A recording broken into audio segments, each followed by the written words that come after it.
Magkahiwalay na inaresto sa Zambales at Palawan ang dalawang wanted sa umuning panggagahasa sa mga minor de edad.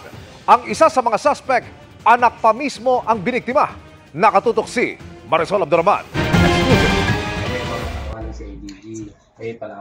Inaresto ng CIDG ang lalaki ito sa Palawan na wanted sa panggagahasa at pang-aabuso sa dalawang minor de edad.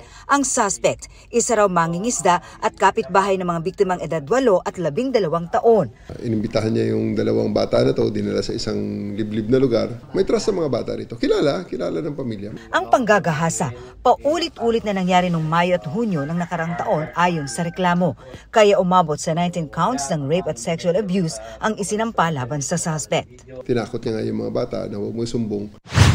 Hinuli rin ang isang wanted din sa rape sa Zambales. Ang krimen nangyari noong 2018 ayon sa CIDG at ang biktima ang 9 na taong gulang na anak mismo ng suspect.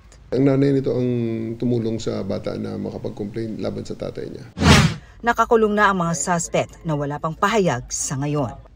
Para sa GMA Integrated News, Marisol Abduraman, nakatuto 24 oras.